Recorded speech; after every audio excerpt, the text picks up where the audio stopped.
Vaping, e-cigarettes, now in the news, now killing young adults. With me today from the county, Bob Collett. You run the regional program for tobacco here on Barnstable County as well as in the state. You advise municipalities across the Cape and Islands. This is truly frightening. You were here a year ago to talk about the dangers of these products, the jewels, and we did a nice little demonstration of what they look like. Where are we right now? Well, we're entering some really scary territory here, Paula. As you've noticed on local and national television broadcasts over the past several weeks, we are now experiencing some of the public health outcomes that we feared the most, but did expect as a result of the explosion of the use of these products by young people across the United States. All right.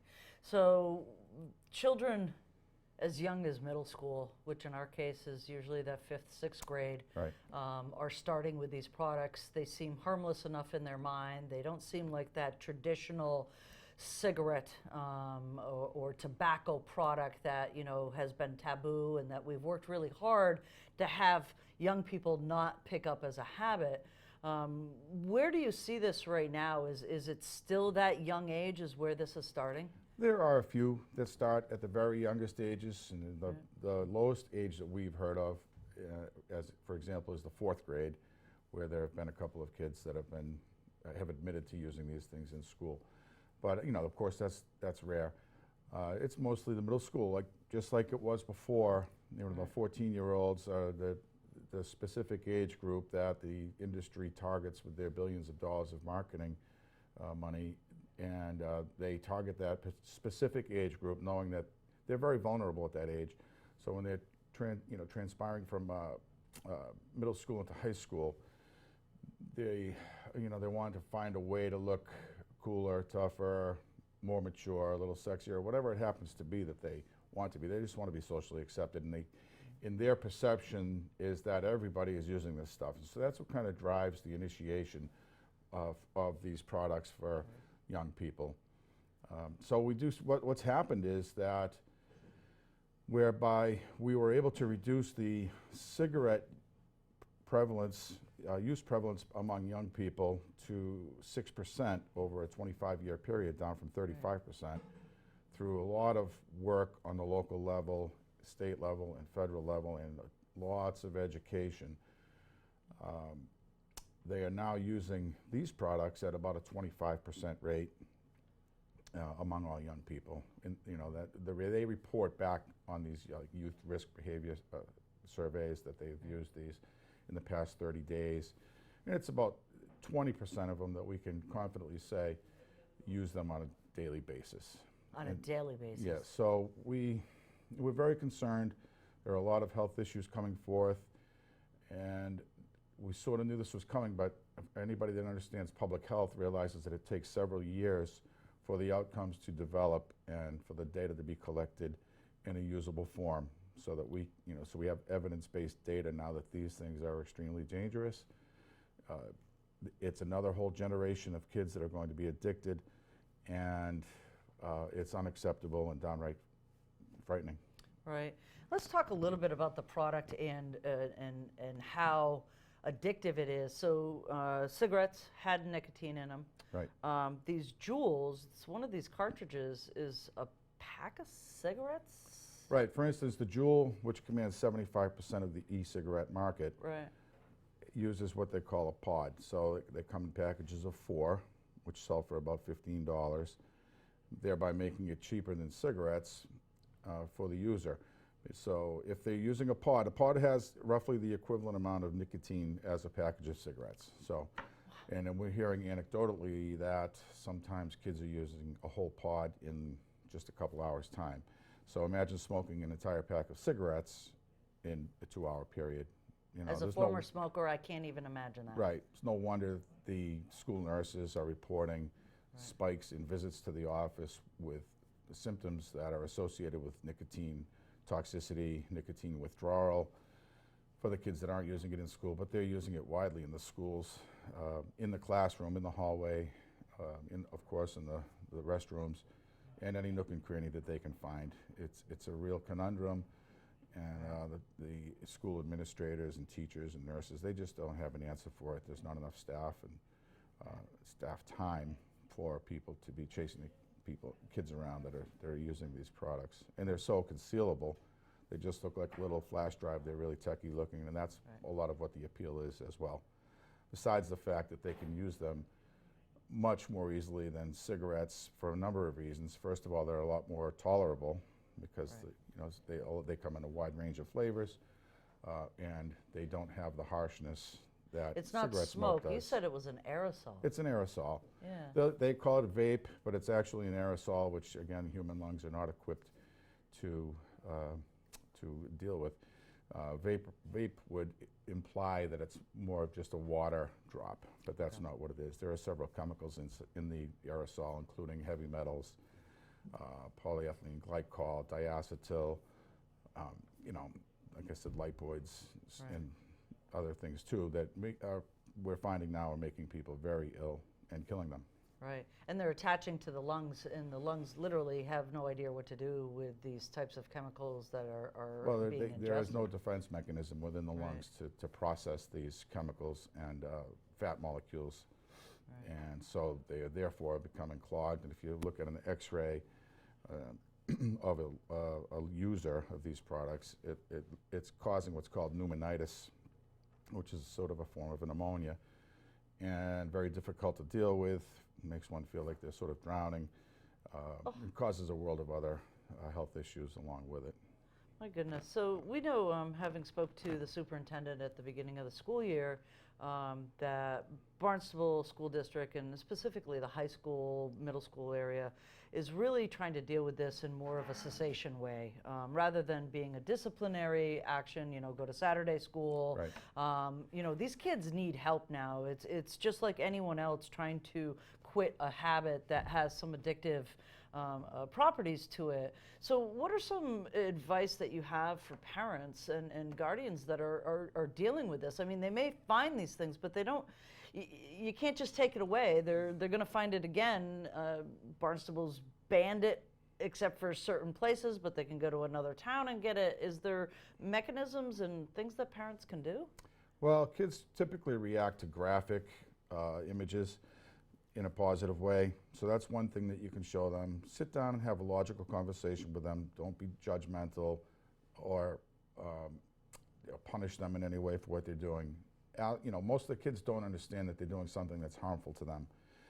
And even though their education level about it now is a lot higher than it was, say, a year ago, when they thought it was completely harmless. And some of the products are, in fact, labeled as having zero nicotine when, in fact, they do.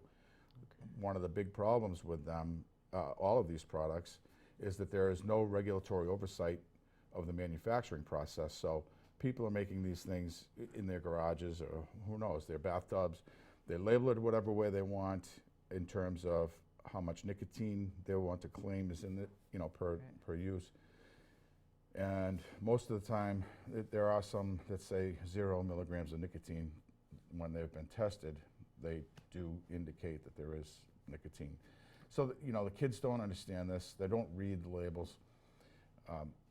Within 2 weeks of initiation, they're addicted. And the industry knows this, that's why they market to the 14-year-olds, and they know that they do this knowing that they'll have a customer on an average of 20 years. So what I do when I have the rare opportunity to speak with kids is to also do a math lesson. Okay, this is what you're doing. How much is a 4-pack of these pods? Multiply that if you're using 2 pods a week, 2 packs a week, and then multiply that out over the average length of addiction, 20 years, and then, it comes out to around $60,000. So when you share that information with the kids, they're directing billions of dollars at you, 14 and 15-year-olds. This is how much it's going to cost you. They know that they're going to get that money from you, and you can equate that number with, down payment for a home, or what kind of a vehicle would you like, or where would you like to go on vacation, or what have you. When the kids know that they're being played, as they would say, that's effective. Right. That hits home. Right. So you're not lecturing them, you're just showing them the facts. And I always, when I've done tobacco cessation, is to have people draw a family tree, and let's go back 2 or 3 generations. Who smoked, who didn't, the illnesses that each developed and what they might have died from, and at what ages and so forth, and just share that information. As we all know, young people sort of have this immortal attitude when they're young. They're usually young and very healthy and have no thoughts of what might happen 50 or 60 years down the road. Or, in these cases, 3 or 4 years down the road. Right. For some of these unfortunate young people who have recently passed away or become extremely ill as a result of using these products. Right. Before we wrap up, are there resources for parents out on the web that they can go to? I did check out the CDC page yesterday. Has very strong warnings right now. Yes. But are there resources that they can use locally here? Yes. First of all, you could access the Make Smoking History website. That it goes to the Massachusetts Tobacco Control Program, which is a division of the Mass Department of Public Health. And also the U.S. Surgeon General, the National Institutes of Health, the CDC, like you just mentioned, which just did issue a very strong advisory.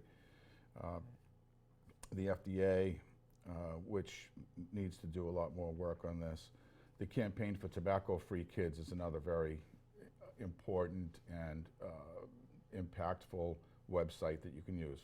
What I also would suggest on the flip side of that is for all parents to take a look at YouTube and spend 20 minutes and researching or looking at juuling or vaping videos that the kids put up on YouTube. It's astonishing, and what an education you can get just from watching that. Right. So they have an idea of what the kids are doing.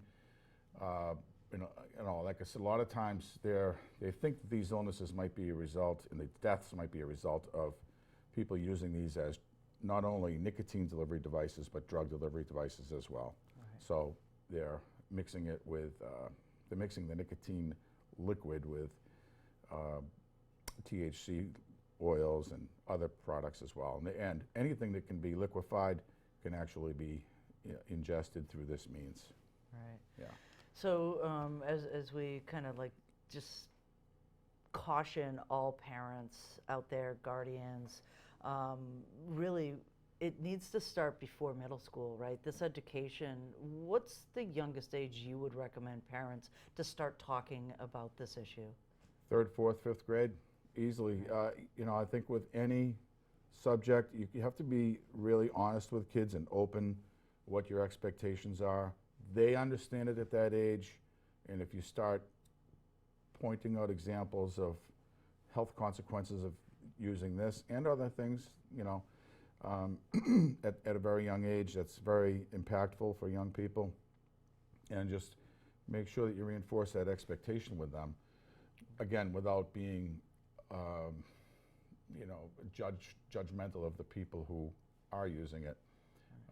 And that you're pointing out as examples. But your expectation is that you'll never use anything like this. And if you ever have a problem, to be able to feel comfortable enough to speak with you about it as a parent. Because there are a lot of frustrated, really great parents out there right now that whose kids are using this and these products, and they're just, dumbfounded as to what to do about it. Because the kids are addicted to the nicotine. Again, they don't think it's really harmful, and they're getting it. They're still getting it, and that even though it's become much more difficult to get these products online than it was, say, a year ago, right, because the FDA had taken some hardline action against the bigger, companies to require them to make it more difficult with their age verification systems and so forth. They still get them from the brick and mortar retailers through some means. And by all means, the parents, unfortunately, are still buying these things for kids. Ought not to be, and it is illegal to do that now. You cannot go in and buy any sort of nicotine delivery product for your own kids. It's against the law.